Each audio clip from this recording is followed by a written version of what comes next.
For 21-year-old Titiana Coppage, grief was something she knew all too well. She had already lost one younger brother in a brutal, unsolved murder. So when that same nightmare struck again and her 16-year-old brother was killed, the slow, grinding process of the justice system felt like a slap in the face. Faced with an unimaginable amount of pain, Titiana was pushed to her breaking point, a place where grief, justice, and pure vengeance all start to look the same. When 16-year-old Jason Ugwu was murdered on the streets of Kansas City, his family was shattered.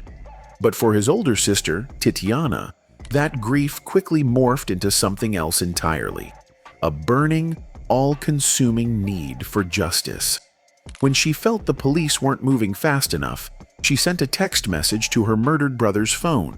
It was a message with a chilling promise. It just said, "I owe him that body." And she meant every word of it. On January 10, 2021, 16-year-old Jason Ugwu was shot and killed in the 5600 block of Paloma Avenue. By all accounts, he was a good kid, a student at Hogan Preparatory Academy, and a passionate basketball player. For the Coppage family, this was a special kind of hell, a devastating echo of a horror they had already lived through. Back in 2016, Titiana's youngest brother, 9-year-old Jaden, and her 8-year-old cousin, Montel Ross, were killed when someone fired shots into their home while they were sleeping. Jason, who was just a kid himself at the time, had held his dying little brother in his arms. That case was never solved. The wound never truly closed. In the days after Jason's murder, Titiana's pain was raw and public. She posted on Facebook, writing directly to her brother. "I tried to shield y'all from everything I had to witness as a kid. I worked hard and long hours to keep a roof over y'all head. All I wanted is to see you happy finish school and make it to the top. But somehow I still failed you." The heartbreak was obvious, but just beneath the surface, something much darker was starting to build. As the police started looking into Jason's death, days turned into weeks with no arrests.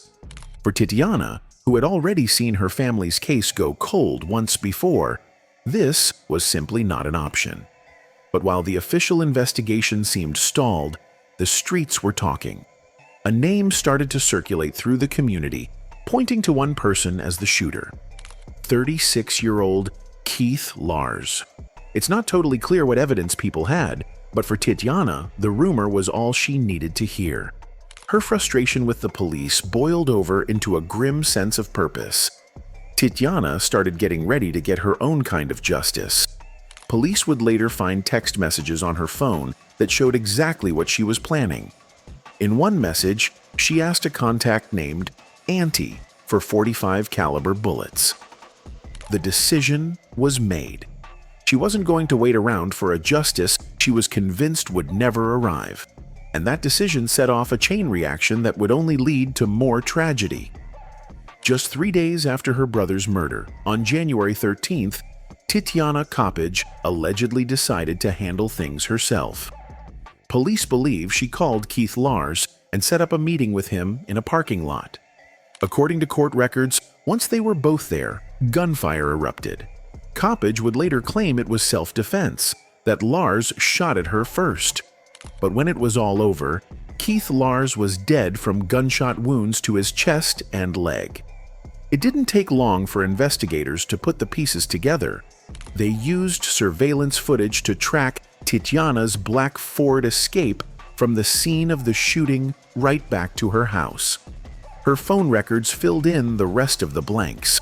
Along with the texts where she was looking for ammo, they found the message she'd sent to her dead brother's phone right after the shooting, the one that felt like a final, haunting confession. "I owe him that body." Titiana Coppage was arrested and charged with second-degree murder and armed criminal action, held on a $200,000 bond. The woman who had fought so hard to be a protector for her family was now the main suspect in a new murder investigation, one that she started. The case of Titiana Coppage is a tragedy that was born from another tragedy. It's the story of a sister, completely overwhelmed by grief and haunted by a justice system that had already failed her. So she stepped outside the law to get the revenge she called justice. And while it's easy to understand her pain, her actions just created more victims and fed the same cycle of violence that had already cost her so much. There was no winning here. In the end, 2 men were dead, a family was left in pieces, and a young woman is now facing the consequences of her choices. It's a heartbreaking reminder that revenge rarely brings any peace.